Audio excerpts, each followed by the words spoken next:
So the fourth drill that we do in the quarterback throwing progression is called crossover balance hitch. And it is also a drill that allows us to teach footwork.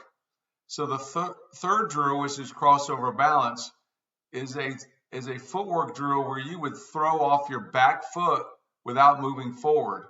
In crossover balance hitch, we're going to use the hitch as a timing mechanism to throw the deeper routes like post, corners, comebacks, even maybe a deep curl, because that gives the receiver time to get into his route. So here's what the drill looks like. You take your crossover step that we learned from drill 3, you take a balance step, and then you hitch forward with your right foot, and then your left foot goes down, and you do the step hips throw technique from drill 2.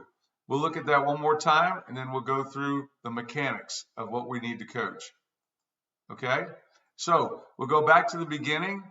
Once again, we start with our good base that we talked about in the second drill, which was step hips throw. We take our crossover steps. That's knee to knee. Our knee to knee crossover, we don't want to go any farther. We keep the front shoulder open. We keep the ball on our sternum. Okay? We're going to take our balance step. Now, the difference in this balance step and in the balance step on drill 3, where we're going to throw off our back foot, is that this balance step will not be under our armpit, because we're going to hitch up. What you're going to see is it's going to end up being under our armpit when we hitch up. So you see that as Whit goes forward, he now puts it right under his armpit. And what I tell the young men that I train is, if you know to put it under your armpit when you do this drill, then there's no reason you can't put it under your armpit when you do drill 3, which is crossover balance. Okay? So this proves that the foot wants to go under the armpit and be right under the hip, so the ground force can be pushed up through the ground to his hip. Okay? So this proves where that balance step should go in the other drill. So when he hits his back foot, it's not under his hip, but then he's going to hitch up and it'll put it under his hip. Now the key thing here is we do not want his feet to come together. So when you hitch up, you want to take a short 6-inch step with your back foot forward first. So your back foot steps first, 6-inch step. Then notice that his feet did not come together.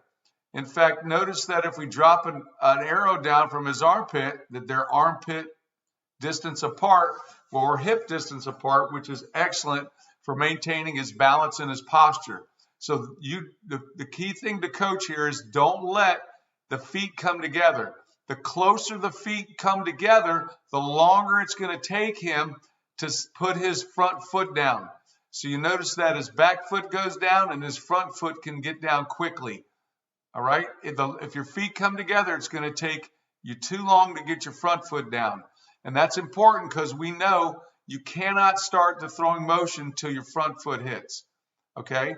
So the other thing you'll notice is his base is a little bit wider when you hitch up. And that's because you have more energy moving forward. It's still a really good distance of step. All right?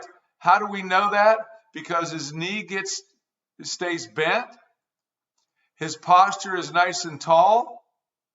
He hasn't bent forward at the waist in order to get his weight to his front foot.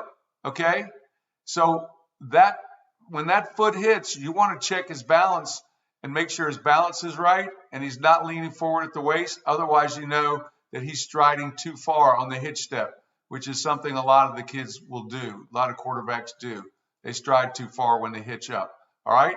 So all the other upper body mechanics we want to check with this footwork to see if it has some type of negative effect. But he separates, his front arm stays quiet, the ball goes back higher than his armpit. He's got a nice tall posture. He's leaning backward just a little bit because usually, once again, you're going to throw posts, corners, the longer routes, which is okay. He gets to load position, his hands over his bicep, his elbow is higher than his armpit, his left arm's tucked tight, he's got a nice bend at his knee, his front toe is all the way out, his back toe's on the ground, and now let's watch his hips rotate forward while he keeps his arm nice and tight. Arm stays tight, he's got good external rotation, okay? He's got a nice tall posture. He's turning his back foot in as his hips turn. He completes that hip turn. His elbow led the throw right here while his left arm stays tight.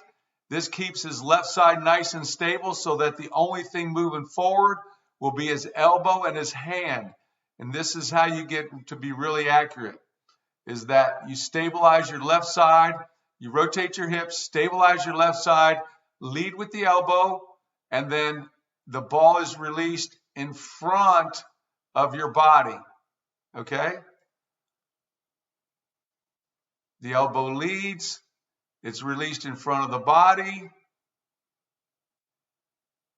You can do a tricep extension, which is you flex your tricep, and then you pronate your hand,